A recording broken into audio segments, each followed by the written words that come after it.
और आशा और भरोसे है कि परमेश्वर जहाँ हम सब के लिए हमेशा के लिए जहाँ रहेगा वहाँ हम सबको ले जाएगा। आइए हम पढ़ते हैं सुसमाचार यूहन्ना 14 अध्याय का 3 पद।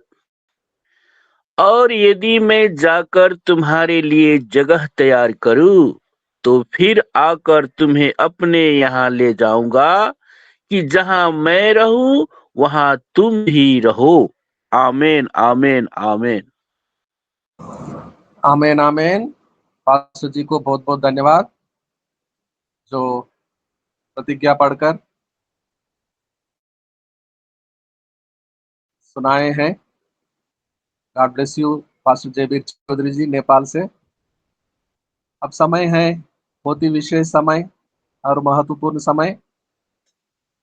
बेटी ज्योति हरी तैयार हैं आज के संदेश को सुनाने के लिए। ज्योति हरी, आपका स्वागत है। जी सर, सभी को जय मसीह। धन्यवाद देते हैं परमेश्वर को आज के दिन के लिए। हम वचन से देखेंगे मत्ती 26 का 13।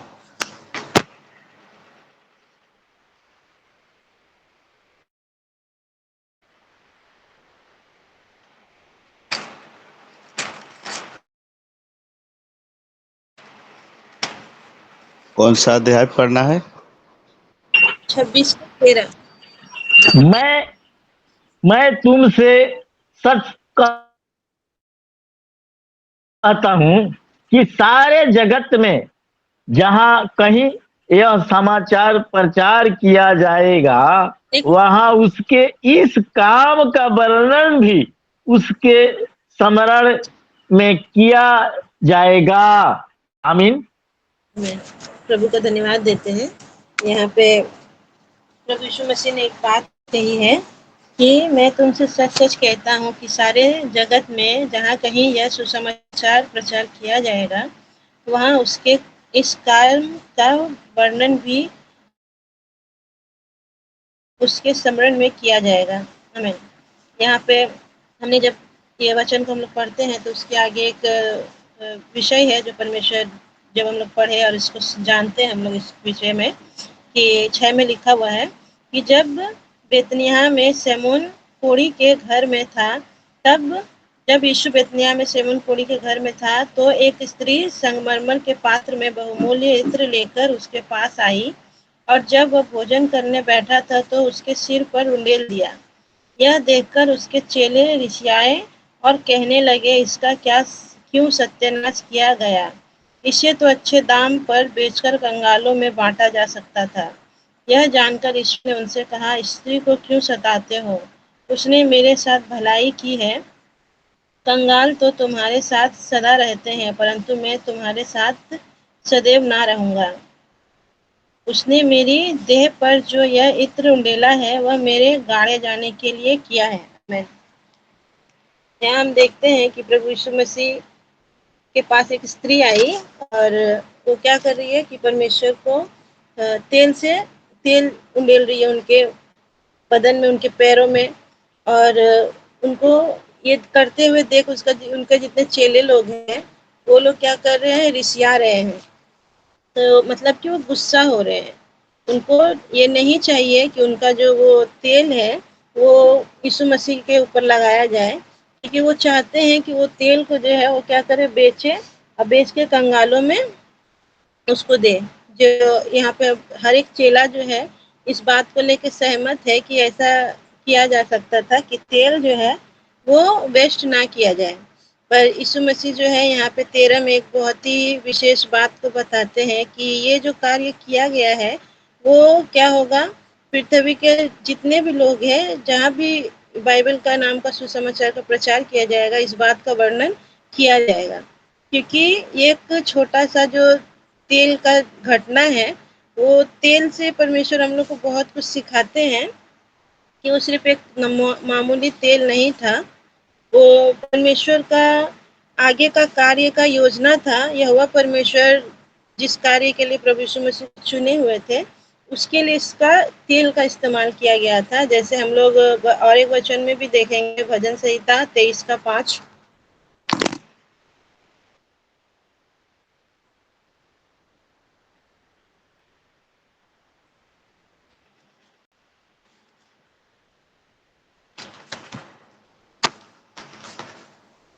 यहाँ पे लिखा हुआ है, तू मेरे सताने वालों के सामने मेरे लिए मेज बिछाता है, तूने मेरे सर पर तेल मला है, मेरा कटोरा उमड़ रहा है। आमेन। यहाँ जो बात कही गई है, वो दाऊद जो है वो कहता है अपने परमेश्वर से कि जब उसके जीवन में बहुत सारी परेशानियां होती है, तब वो इस बात को कहता है कि तूने मेरे सर पर तेल मरा है और मेरा कटोरा उमड़ रहा है। आज परमेश्वर दाऊद से लेके यीशु मसीह और आगे भी हम लोग जितने भी चैप्टर पढ़ते हैं हर एक दास के बारे में, कि परमेश्वर हर एक को चुनता है। चुनने के बाद में उसका एक बहुत महत्वपूर्ण कार्य होता है कि उसको आशीषित करना। और वो आशीषित करने के लिए परमेश्वर किसी चीज का इस्तेमाल करता है, जिसको हम लोग देखते हैं कि एक तेल से जो क्या करता है, परमेश्वर अपने बच्चों को आशीष देता है और उसको उस पर उंडेलता है। हम अगर विश्वास करें, प्रार्थना करें, पर जब हम बपतिस्मा लेते हैं तो वो भी हमारा एक नया जीवन होता है। और जब हम लोग इस तेल को अगर हम लोग ना छुए, तेल को अगर महसूस ना करें, तो हम नहीं बोल सकते कि मतलब हम परमेश्वर को जान चुके हैं। और परमेश्वर जिसको भी चुना है उसके लिए ये तेल बहुत ही ज़्यादा ज़रूरी है। जैसे हम लोग ये इसमें भी पढ़ते हैं याकूब 5:14 में कि जिस तरह से यीशु मसीह के लिए तेल का इस्तेमाल हुआ, दाऊद ने इस तेल के विषय में कहा। इसी तरह से आगे भी देखते हैं कि याकूब का जो पत्री है वहाँ पे 5:14 में चेले भी इस चीज का इस्तेमाल किया करते थे।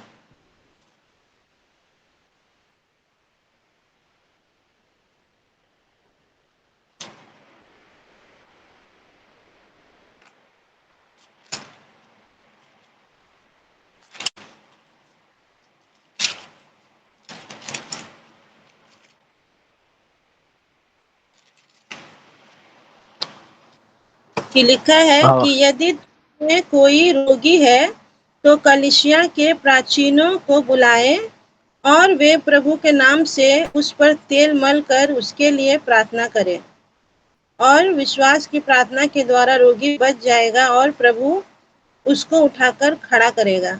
आमीन। प्रभु का धन्यवाद देते हैं कि हम देख रहे हैं किस तरह से एक विशेष ये जो तेल होता है वो तेल विशेष नहीं होता है, पर जब प्रभु यीशु मसीह के नाम से उसका इस्तेमाल किया जाता है तो बड़े बड़े कार्य को हम लोग देख पाते हैं। कि पहले के टाइम में बहुत ज़्यादा कलीसियाओं में तेल और पानी लाया जाता था। जब यीशु मसीह के 12 चेले भी परमेश्वर का कार्य करना शुरू किए, उस समय में भी तेल और पानी का बहुत ही ज़्यादा मतलब महत्वपूर्ण एक विषय था कि विश्वासी आते थे तेल और पानी को लेके, और वो पुलपिट में रखते थे। रखने के बाद जब सभा खत्म होती थी, प्रार्थना खत्म होता था, वो तेल और पानी विश्वासी अपने हाथ में लेके जाके क्या करते थे, अपने पास्टर के पास में, याजक के पास में जाके प्रार्थना कराते थे। और वो तेल और पानी जब वापस घर में लाया जाता था तो वो बहुत ही महत्वपूर्ण होता था, एक विश्वासी के लिए बहुत ही जरूरी होता था।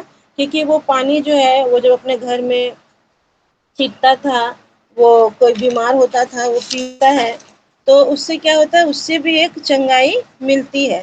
वो तेल जो है, कितने टाइम हम लोग चर्च में ये भी देखते हैं कि अगर किसी का बहुत ज़्यादा शरीर में दुर्बलता है तो एक तेल लाया जाता है, वो उसमें प्रे करते हैं जब भैया, उसके बाद में वो लेके जाता है एक विश्वास के साथ, उसको मलता है, वो बोलता भी है कि मेरा दर्द जो है कम हो गया इसके द्वारा। तो परमेश्वर आज भी उस तेल का इस्तेमाल करना चाहता है, पर तेल का इस्तेमाल करने के लिए एक विश्वासी को जरूरी है कि इस बात को याद रखना कि परमेश्वर के लिए ये तेल इम्पोर्टेंट नहीं है, पर जब प्रभु यीशु मसीह के नाम से वो तेल का इस्तेमाल होता है तो परमेश्वर वैसा ही उसके जीवन में कार्य भी करता है। जैसे हम लोग और एक वचन देखेंगे 1 शमूएल 16:13 में।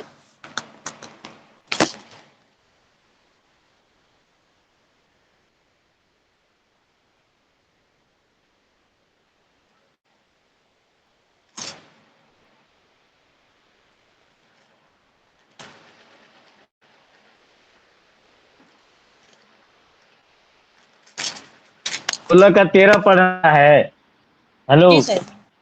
जी सर। तब तब सामुएल ने अपना तेल का सिंग लेकर उसके भाइयों के मध्य में उसका अभिषेक किया और उस दिन से लेकर भविष्य भविष्य को यहोवा का आत्मा दाऊद पर बल से उतरता रहा।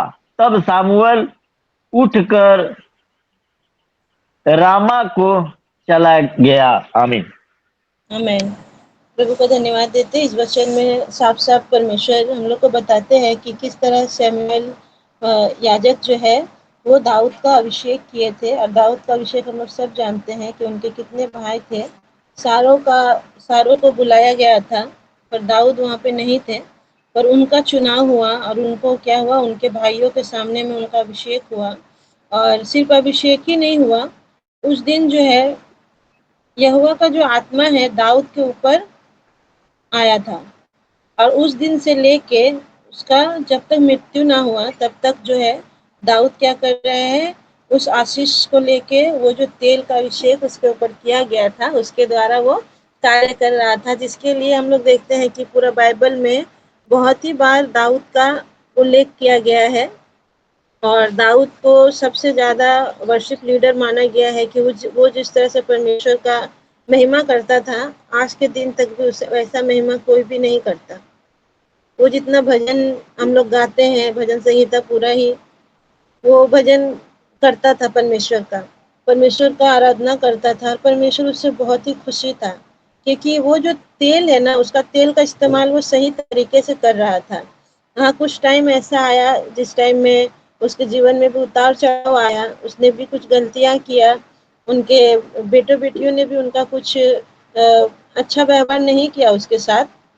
पर दाऊद ने एक अभिषेक को अगर कभी होने पर भी था, जब उसने गलती किया था, जब उसने एक बेतसबा नाम की औरत के साथ में गलत काम किया, तो जब उसने ऐसा गलत काम भी किया, वो अभिषेक जब जाने पे था तो उसने उसके बदले बहुत पश्चाताप भी किया था, जिसके द्वारा जो है उसने उस तेल को क्या किया, फिर से जाने नहीं दिया, अपने ऊपर से संभाल के रखा। पर जरूरी है कि हम तेल को व्यवहार कैसा करते हैं, परमेश्वर के नाम से हम लोग अच्छा कार्य को करते हैं या परमेश्वर का दुरुपयोग करते हैं वो तेल का, जो मतलब नहीं करना चाहिए। आज का टाइम में भी बहुत जगह बहुत सारे याजक, बहुत बड़े पास्टर ऐसा है जो अभिषेक का मतलब को अभी तक नहीं समझे, अभिषेक को गलत तरीके से इस्तेमाल करते हैं। जैसा यहाँ पे बाइबल में भी मेंशन है, जब हम लोग फर्स्ट शमूएल 9 का 27 को पढ़ते हैं तो हम लोग देखेंगे फर्स्ट शमूएल 9 का 27 में।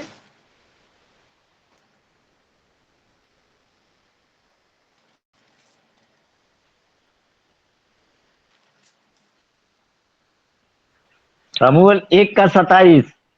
हाँ, हेलो। फर्स्ट शमूएल 9 का 27।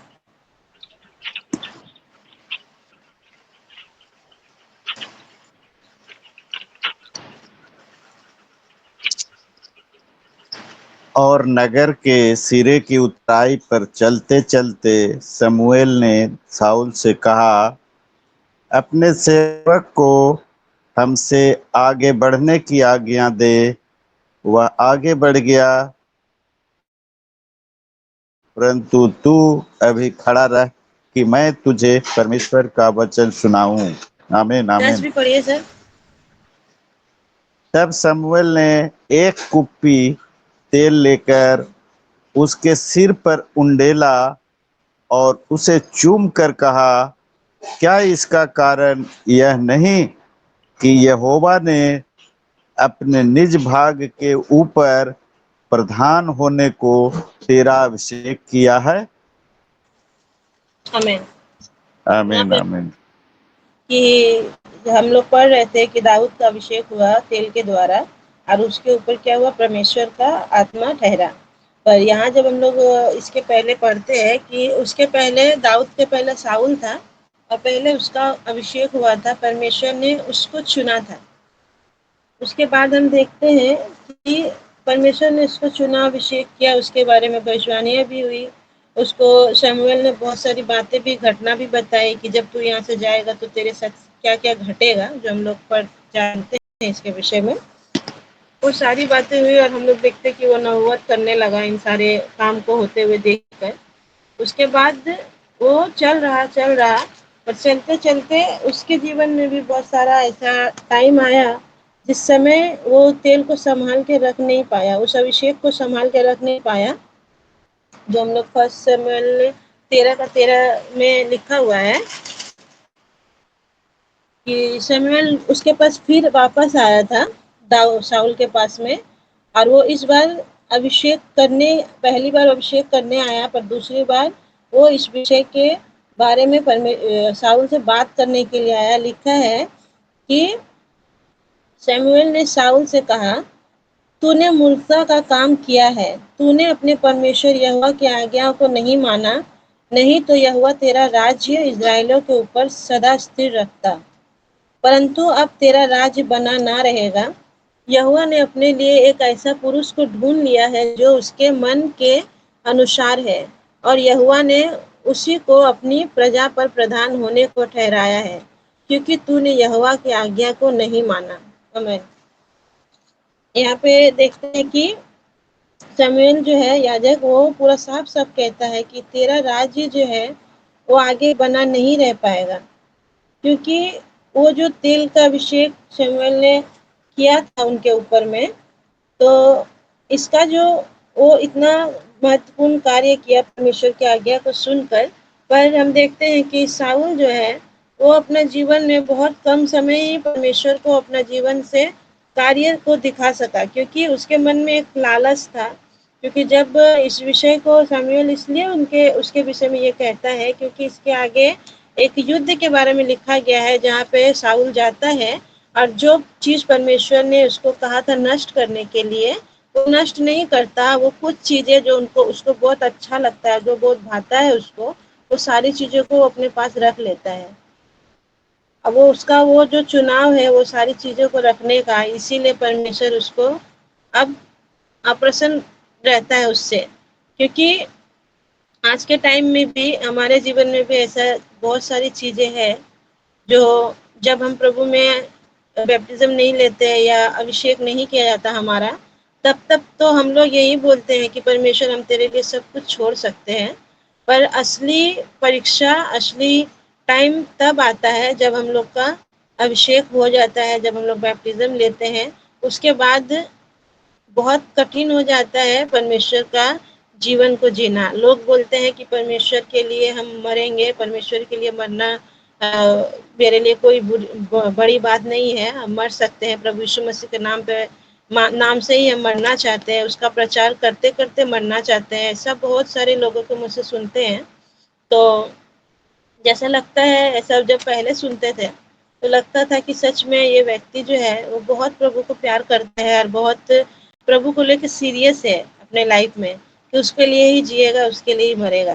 पर आज ये बातें लगती है कि नहीं, क्योंकि प्रभु में मरना शायद बहुत ही आसान है, क्योंकि प्रभु के लिए मरा और अपना जीवन दे दिया। पर बहुत ज़्यादा कठिन है प्रभु में रहना, प्रभु में जीवित रहना।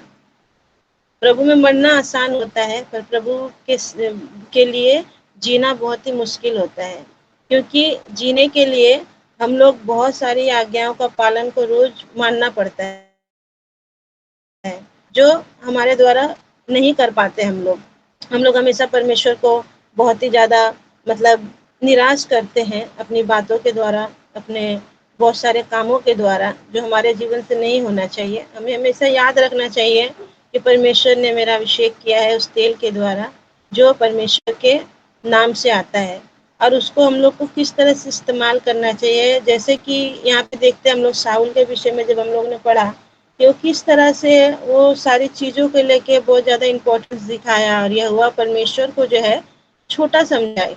यहोवा परमेश्वर उससे भी ज़्यादा उसको दे सकता है या दे सकता था, और दिया भी था, बहुत कुछ दिया था परमेश्वर ने उसको। पर फिर भी जब वो युद्ध करने के लिए गया तो कुछ चीज़ों के लिए उसने अपना क्या किया, परमेश्वर का अभिषेक को जो है बहुत ही कम समझा कि इससे क्या होगा। आज भी अगर देखा जाए आज का टाइम में, आज के लोग सही रास्ते में बहुत कम चलते हैं और गलत रास्ते में बहुत ज़्यादा चलते हैं।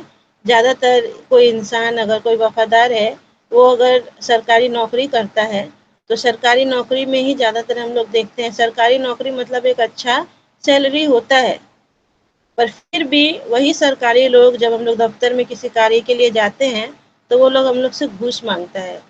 उसको घूस चाहिए। मतलब कि उसको परमेश्वर ने एक अच्छा पोस्ट दिया है, पर फिर भी वो पोस्ट को वो बहुत ही ये समझता है कि इससे क्या होगा, ये सैलरी से क्या होगा। वो अपना क्या करता है, उस पोस्ट को समझिए एक तरह से वो बेच देता है, घूस का हाथों बेच देता है। वो अगर आप बैंक जाइएगा, आपको जल्दी काम कराना है तो किसी को आपको घूस देना होगा। वो अगर लेगा तो आपका कार्य जल्दी, वो आपका जो खाता आपका फाइल है वो जल्दी बढ़ेगा। इस तरह से यहाँ पे भी जो देखते हैं कि शाऊल जो है, वो इस तरह से परमेश्वर का वो अभिषेक को समझ नहीं पाया कि मेरा जो पोस्ट है, जो मेरा जो परमेश्वर ने हमको एक जगह दिया है, एक राजा बनाया है, तो मेरे लिए यही बहुत बड़ा प्रतिफल है। पर वो क्या किया कि उसको वो सारी चीज़ चाहिए थी जो उसका था ही नहीं, जिसको परमेश्वर ने बोला था उसको नष्ट कर देना, पर वो नष्ट नहीं किया, वो ले लिया। और इस विषय में अगर हम लोग देखें कि आज हम लोग जो इतना यहाँ पे उपस्थित है, हम लोग के लाइफ में इम्पोर्टेंट क्या है? शाऊल की तरह हम लोग नहीं बोल सकते कि वो जो युद्ध किया था, वो जो सामान सामग्री था उसके हाथ में, वो सारा इम्पोर्टेंट है। हमारे लाइफ में एक बहुत बड़ा चीज़ है जो हम लोग कभी ख्याल नहीं करते। हमारे लिए यहाँ जितने उपस्थित है सब लोगों के लिए यहोवा परमेश्वर यीशु मसीह से ज़्यादा आपकी लाइफ में क्या इम्पोर्टेंट है? हम लोग किसको इम्पोर्टेंस देते हैं? हम लोग सभी जानते हैं यहाँ जितने उपस्थित हैं, इतना तो विश्वास करते हैं कि हम लोग धन दौलत की ओर नहीं, हम लोग यीशु मसीह को प्यार करते हैं, उससे ज़्यादा इम्पोर्टेंस देते हैं। पर धन दौलत से भी बढ़कर एक चीज़ ऐसी आती है हमारे जीवन में जहाँ पे हम लोग ईश्वर का चुनाव नहीं करते। हम लोग उस चीज़ का चुनाव करते हैं जो हमारे लिए नहीं होना चाहिए। वो होता है हमारा परिवार, वो होता है हमारे परिवार के लोग।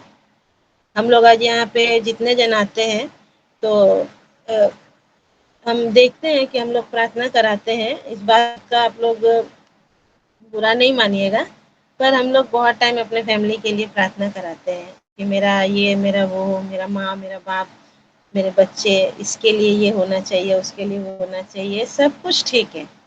परमेश्वर कहता है कि एक विश्वासी जब आता है तो क्या मांगेगा? अपने परिवार के विषय में ही मांगेगा, ठीक है। पर हम लोग अगर देखने जाते हैं तो इस विषय में भी परमेश्वर हम लोगों से बात करना चाहते हैं। जिस तरह से हम लोग और एक लास्ट वचन देखेंगे लूका 17 का 11 से 19 में।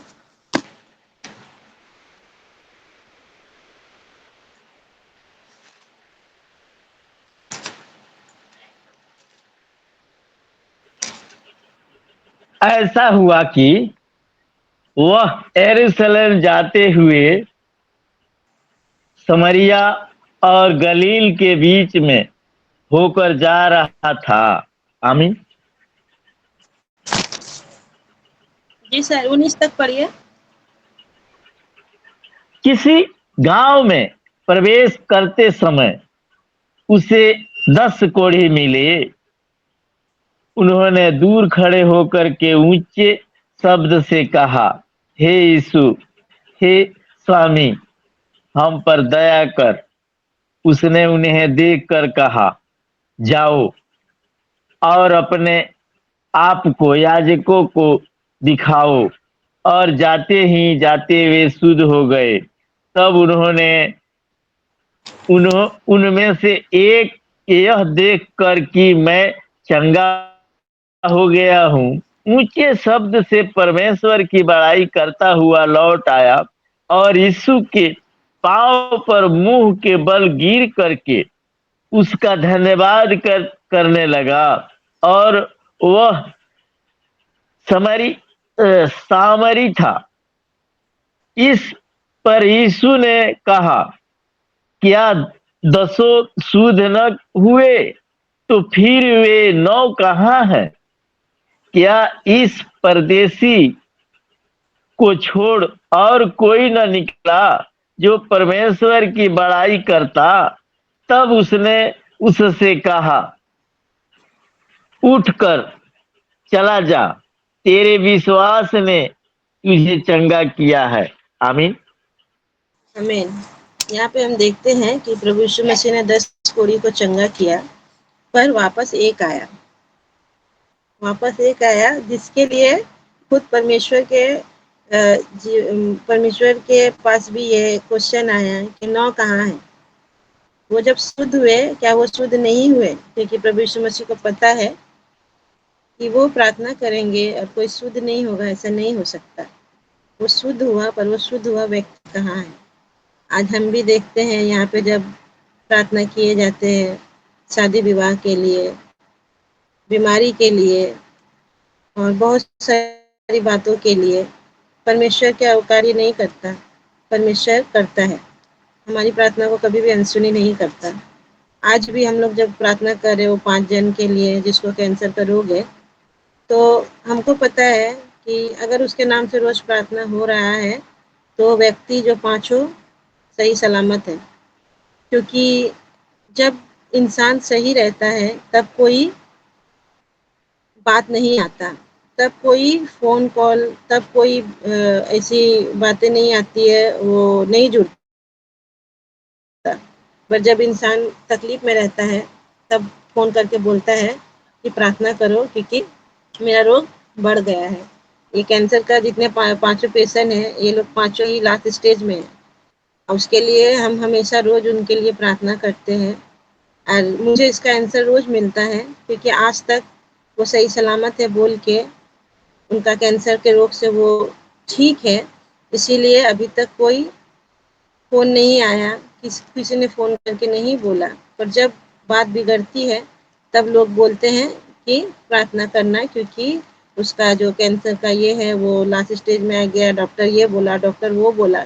पर जब ठीक है तब तक कोई फ़ोन नहीं आता, तब तक कोई प्रार्थना के लिए बात नहीं आती है। पर हम प्रभु का धन्यवाद देते हैं कि परमेश्वर जो है हमारी प्रार्थना को सुनता है। वैसे ही आज भी यहाँ पे जितने उपस्थित होते हैं, बहुत जन बहुत प्रार्थना करते हैं कि मेरा बेटी या बेटा के लिए ये वो बहुत कुछ। पर आज वो व्यक्ति कहाँ है?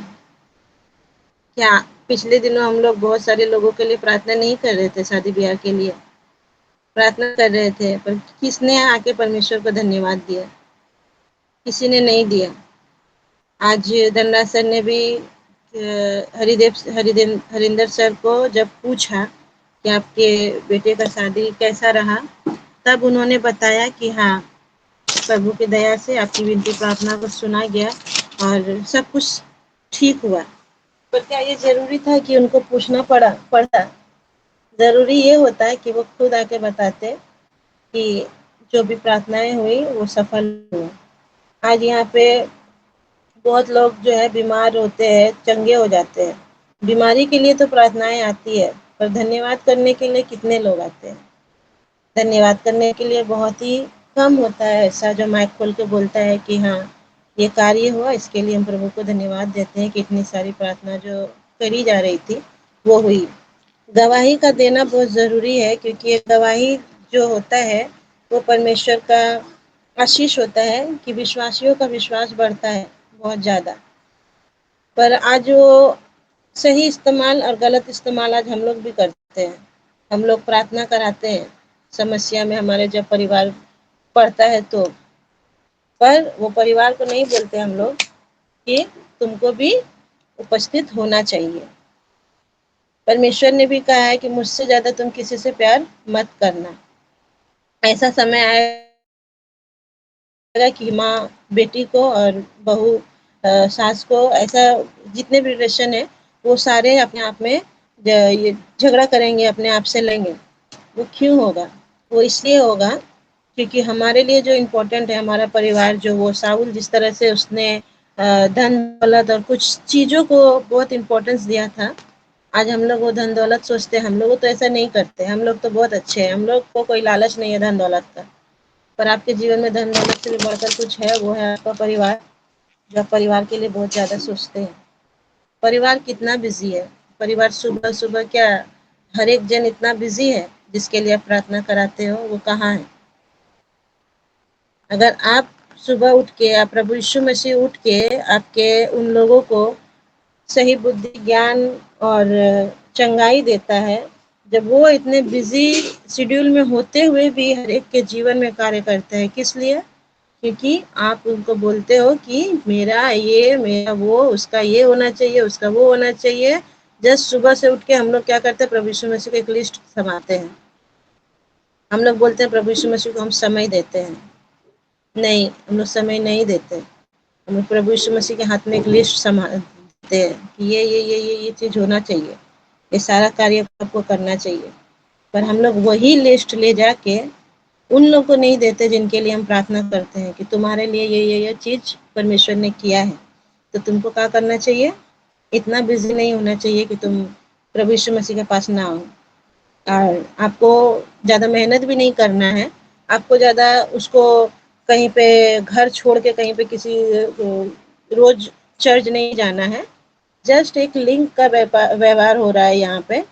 लिंक दो और प्रभु का प्रचार को सुनो।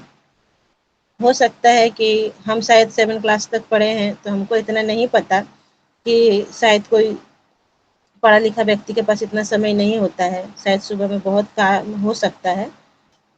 पर मुझे इतना लगता है कि कोई भी कितना भी बिजी इंसान क्यों ना हो, इस सुबह का टाइम उसका पास ज़रूर होता है। वो बहुत सारे काम को करते करते भी वो वचन को सुन सकता है। उपस्थित रहना ही परमेश्वर के लिए बहुत बड़ा चीज़ है। उपस्थित रहना ही परमेश्वर के लिए बहुत बड़ा बात है कि परमेश्वर की उपस्थिति में जब हम रहते हैं तो परमेश्वर हमारे साथ साथ रहता है। तो हम जब भी आगे से अगर कहीं प्रार्थना करवाते हैं अपने परिवार के लिए, तो ज़रूरी यही है हम उनको बोले कि तुम भी इस जगह में उपस्थित हो, क्योंकि हम आज जब तक जिंदा हैं तब तक तो तुम्हारे लिए आशीष मांग रहे हैं। जिस तरह से हम देखते हैं कि दाऊद अपना जीवन में जितना अच्छा कार्य किया, उसका जो आशीष था उस सुलेमान को मिला। सुलेमान को वो सारा आशीष उसका तक भी था। और हम देखते हैं कि परमेश्वर कहता है कि वो हमारा जो है मतलब क्या बोलते हैं, हमारे पुरखाओं का, हमारे आने वाली पीढ़ी को तक भी वो आशीष देता है, जिसको वो बहुत प्यार करता है। वो तो करेगा, पर हमारी अगर पीढ़ी जो है जिसके लिए हम ज़्यादा सोचते हैं, उसके लिए हम कितना दिन तक प्रार्थना करेंगे? जब तक हम लोग जिंदा है तब तक। पर आज अगर हम लोग परमेश्वर से उसको नहीं मिलाए, वो तेल को उसको अगर टच ना कराए, तो तेल अगर उसके सर पे नहीं उंडेला जाएगा, तो अभिषेक बहुत ज़्यादा दिन तक नहीं चलेगा। आपका जवाब आपको देना है परमेश्वर को। आप जब परमेश्वर के पास मरने के बाद खड़े होंगे, तो परमेश्वर आपका जीवन का लेखा आपसे लेगा। और आपके उसी अनुसार आपको, अब तो हम लोग जो है, अब यहाँ जितने उपस्थित है हम लोग, वो बोल सकते हैं कि हमने आपको समय दिया, हमने आपके लिए समय दिया। पहला समय आपको जो आप चाहते हो अपने जीवन से 10% जो हम आपको दें, तो अपना जीवन से भी 10% हम आपको देने का कोशिश किए। परमेश्वर उसके लिए हमें तो अपने राज्य के लिए चुन लेगा। पर अगर हम चाहते हैं कि हमारा परिवार भी परमेश्वर का आशीष को पाए, वो भी जो है नरक में ना जले, तो हमको वही काम करना होगा जो परमेश्वर हमें सिखाता है, कि वो तेल का इस्तेमाल जो है सही तरीके से करना होगा। क्योंकि आज कलीसिया में भी बहुत टाइम ऐसा लोग आते हैं जो तेल का इस्तेमाल करवा के वो लोग क्या करते हैं, परमेश्वर से बहुत दूर चले जाते हैं। मतलब सिर्फ उसका इस्तेमाल करने को आते हैं, परमेश्वर का आशीष को लेने आते हैं। वो पास्टर को ये समझते हैं कि वो एक ऐसा व्यक्ति है, उसके पास जाएंगे, प्रार्थना कराएंगे और इसके द्वारा हम परमेश्वर का इस्तेमाल करेंगे। जब परमेश्वर इस्तेमाल हो जाता है, तो वो लोग क्या करते हैं, फिर से जाकर वही घंटी ही बजाते हैं। उनको वो घंटी ही अच्छा लगता है। उसको डायरेक्ट परमेश्वर नहीं चाहिए, उनको वो चीज़ चाहिए जिससे घंटी, फूल माला, धूप दान, ये सारी चीज़ें चाहिए, क्योंकि वो आदि है वो सारा चीज़ का। उसको वो चाहिए, जैसे शाऊल को भी वो चाहिए था। जितना भी उसको उठा के परमेश्वर एक अच्छा राज्य पे लेके आया, उसको वही चाहिए था जो युद्ध के समय में उसको अच्छा लग गया। वो 2-3 चीज़, वो त्रिशूल सोने का, वो कुछ था वहाँ पे, वो सारी चीज़ें उसको अच्छी लगने लगी। पर ज़रूरी ये है कि हम लोग समझे कि हमारे लिए इम्पोर्टेंस क्या है। प्रार्थना कराया, पर ठीक है, उसका धन्यवाद वो देने के लिए आया या नहीं, इसका भी हमको ख्याल रखना चाहिए। अगर वो धन्यवाद नहीं देता मेरा परमेश्वर को, हम उसके लिए प्रार्थना और नहीं करेंगे। क्योंकि जब हम लोग प्रार्थना नहीं करेंगे, तो हम लोग को कष्ट लगेगा कि हम प्रार्थना नहीं किए, पर जब हम लोग प्रार्थना नहीं करेंगे, उसका जीवन में फिर प्रॉब्लम आएगा, फिर परेशानी आएगा, तब हम बोलेंगे कि तुम प्रार्थना करो, हम तो करते हैं, तुम प्रार्थना करो, परमेश्वर तुम्हारी सुनेगा। तभी उसके जीवन में परिवर्तन आएगा, वो प्रार्थना करेगा। उसका लिंक आप उन लोगों को जरूर भेजिए, अपने परिवार को, चाहे वो कभी भी मतलब ज्वाइन करे या ना करे। अब महीना सप्ताह में एक दिन उसके पास लिंक जरूर भेजिए। परमेश्वर एक दिन ऐसा आएगा कि वो उस प्रॉब्लम को समझ पाएगा। तब आप अगर उसके पास से अगर नहीं हटेंगे तो परमेश्वर से वो नहीं जुड़ेगा। तो यही सोचेगा मेरा तो है, जो मेरे लिए कोई प्रार्थना करता है। प्रार्थना कीजिए, पर अपने परमेश्वर का जो तेल है उसका सही इस्तेमाल कीजिए, उसका गलत इस्तेमाल ना करें, क्योंकि परमेश्वर बहुत प्यार करता है आप लोगों से, हम लोगों से। वो हमारी प्रार्थना को सुनता है, पर उसको भी तकलीफ होता है, क्योंकि यहाँ पे यीशु मसीह ने भी उन कोड़ियों से कहा था कि क्या तुम 10 आए थे, एक ही चंगा हुआ, 9 कहाँ है? तो 9 जैसा एक आके परमेश्वर का धन्यवाद दिया, उतना धन्यवाद देने में कितना समय लगा? क्या परमेश्वर ने उसको पकड़ के रखा? वो 9 क्या सोच रहे थे कि अगर हम जाएंगे धन्यवाद देने के लिए तो हमको पकड़ लेगा, यीशु मसीह बोलेगा चलो मेरा कार्य तुमको करना ही होगा, तुमको मेरा साथ चलना ही होगा, जब हम क्रूस पे चढ़ेंगे तुमको मरना ही होगा। ऐसा नहीं है। परमेश्वर, जब हम इस वचन को हम लोगों ने पढ़ा था, विश्वनाथ प्रसाद सर पढ़ रहे थे, लूका 17 का 11 से 19 में, कि वो कोड़ी को पूछ के उसको फिर उसको छोड़ दिया, जाने दिया। परमेश्वर हम लोग को बांध के रखना नहीं चाहता है।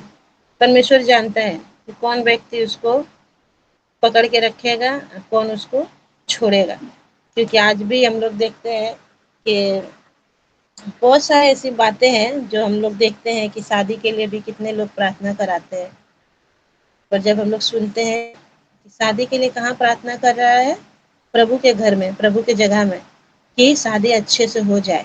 पर जब हम लोग सुनते हैं शादी हुआ कहाँ था, मंडप में।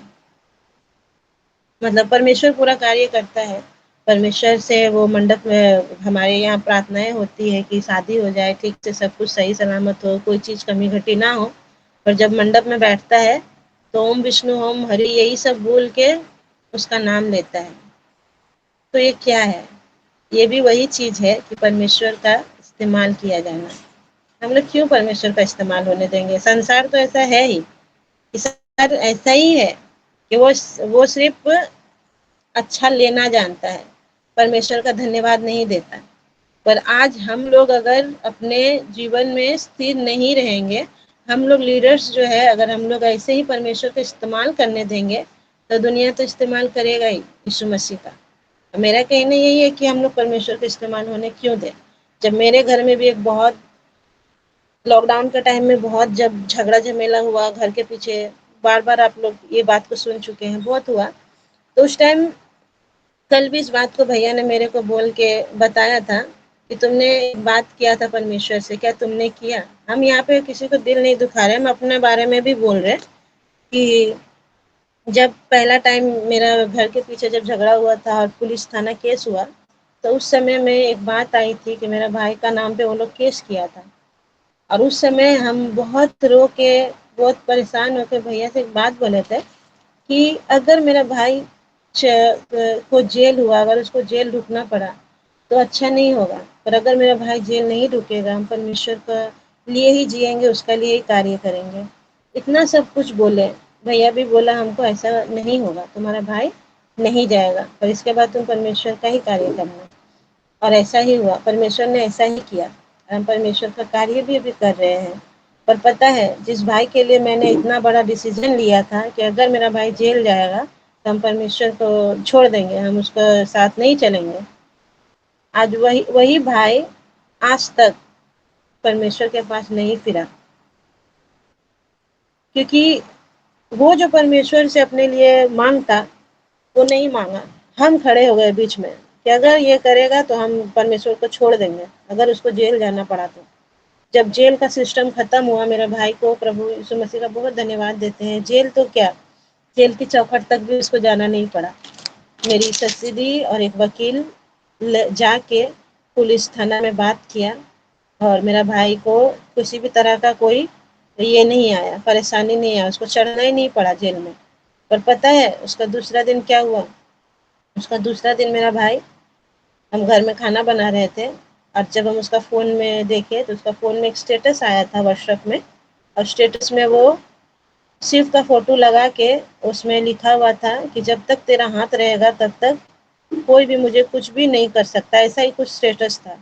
उस जब स्टेटस को हम जब पढ़े और देखे कि वहाँ पे शिव का मूर्ति रख के ऐसा बात को लिखा है, तब मेरा मन कर रहा था कि हम ही उसको हाथ पकड़ के उसको थाना ले जाए और उसको बोले कि इसको खूब पीटो वहाँ पे पकड़ के, ये यही लायक है। आज उस समय हम इस चीज़ को फील किए कि सच में हमारे लिए गहना, धन दौलत, हो सकता है इन सारी चीज़ों से हम लोग परमेश्वर को खुश कर चुके हैं कि हम लोग उसका लोभी नहीं है। पर आज हम लोग अब अगर अपने परिवार को देखा जाए तो परिवार को लेके हम लोग इतना ही ज़्यादा मतलब कंसर्न है कि हम लोग यीशु मसीह को भूल जाते हैं। हम प्रभु को धन्यवाद देते हैं कि परमेश्वर सहायता मदद किया कि हम इस बात को बोल सकें। आमीन।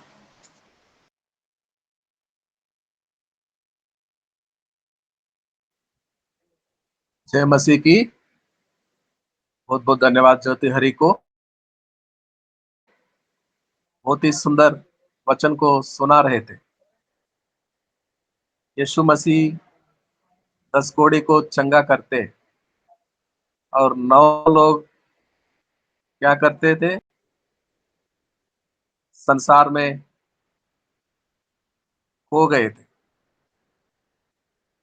एक ही यीशु के पास आता है और ऊंचे स्वर में धन्यवाद देने के लिए, परमेश्वर का स्तुति करने के लिए यीशु के पास आता। क्या बांध के रखता? यीशु जबरदस्ती किसी को बांध के नहीं रखता, फिर संसार में भेजता, लोगों के, अपने लोगों के पास भेजता, अपने घर वालों के पास भेजता। जाओ, दिखाओ परमेश्वर कैसे बड़े काम किया है। थोड़ी बीमारी थोड़ा थोड़ा करके शरीर को खा जाता है। थोड़ी जब लग जाते हैं, थोड़ी बीमार जो व्यक्ति को एक बार लग जाता है, थोड़ा थोड़ा करके शरीर के अंगों को खा जाता है। और चंगाई चंगाई यीशु मसीह के पास मिलता है। यीशु मसीह चाहता है कोई कोड़ी के बीमारी के वजह से पीड़ित ना बने। 10 लोगों को पूरा का पूरा चंगाई देता है, ये जानते हुए भी एकमात्र वापस आएगा, प्रभु को महिमा करेगा, बाकी 9 संसार में खो जाएंगे। जानते थे यीशु मसीह, फिर भी यीशु मसीह के पास चंगाई मिलता है, पापों का क्षमा मिलता है, उद्धार मिलता है। क्या ही सुंदर वचन सुना रहे थे बेटी। God bless you. Pastor Indrasan Roy ji छोटा सा प्रार्थना करेंगे वचन के लिए, संदेश के लिए। पास्टर इंद्रासन रॉय जी। आइए हम प्रार्थना करें। अनुग्रहकारी दयालु प्रेमी परमेश्वर स्वर्ग और पृथ्वी का प्रभु, मैं तेरा धन्यवाद करता हूँ प्रभु जी। हे परमेश्वर, आज तूने अपने वचन से प्रभु जी, अपने दासी के द्वारा प्रभु जी हम लोग को सीखने का, समझने का शक्ति सामर्थ्य दिया प्रभु जी। तूने इस वचन से प्रभु जी हम लोग को बहुत प्रभु जी समझने का हम लोग को प्रभु ज्ञान बुद्धि दिया प्रभु जी, इसलिए मैं तेरा धन्यवाद करता हूँ प्रभु जी। हे परमेश्वर, उस बहन को प्रभु जी और सद्बुद्धि दी, ज्ञान दे प्रभु जी, ताकि और उनको मन रूपी भंडार में वचन को भर दिए प्रभु की, और प्रभु को राज बढ़ाने पाए प्रभु जी। हे परमेश्वर, मैं प्रार्थना करता हूँ प्रभु, जितने लोग प्रभु जी यहाँ उपस्थिति हुए हैं प्रभु जी, तेरे सिंहासन के निकट आए हैं प्रभु, सबको प्रभु जी बहुतायत की आशीष प्रभु उड़ेल दे प्रभु जी। हम प्रभु जी तेरे राज में प्रभु जी हम लोग प्रवेश हुए हैं प्रभु जी, और लोग भी तेरे राज में आने पाए प्रभु जी। हे परमेश्वर, मैं प्रार्थना करता हूँ आज के सुंदर दिन के लिए, सुंदर समय के लिए प्रभु जी, ताकि तूने हम लोग को जुटने की सहायता मदद किया प्रभु जी। इसलिए मैं तेरा धन्यवाद करता हूँ प्रभु जी। जो वचन आज हम लोग जीवन में लागू किए हैं प्रभु जी, इस जीवन को प्रभु जी हम लोग और वचन को जानकर प्रभु जी और दूसरे को हम लोग को समझाने वाला, बताने वाला हमको बताइए, बनाइए प्रभु जी। सामर्थ्य दिए, शक्ति दीजिए प्रभु जी, ताकि हम लोग सीख कर और दूसरों को सिखाने वाला बने। आशीष कर प्रभु, सारी आदर इज्जत जलाल तेरे को देते हैं पिता। विनती उद्धार करता यीशु के नाम से प्रार्थना मांगता हूँ, सुन ले और दया से ग्रहण कर ले पिता। आमीन आमीन आमीन आमीन। अब समय है हिंदी सभा को भी यहीं पर समाप्त करते हैं, लेकिन विश्वनाथ प्रसाद जी पास्टर जी से निवेदन है वो आए और आशीषों को सुनाए। अब हमारा प्रभु यीशु मसीह का प्रेम, परमेश्वर पिता का अनुग्रह, आशीष, अभिषेक, पवित्र आत्मा की संगति, सहभागिता संसार भर के प्रियजनों के साथ प्रभु के अगले आगमन तक शांति, प्रेम, संगति बनी रहे। आमीन आमीन आमीन। सबको जय मसीह। जय मसीह, जय मसीह, सबको जय मसीह। मदन जी, विश्वनाथ, जय जय मसीह।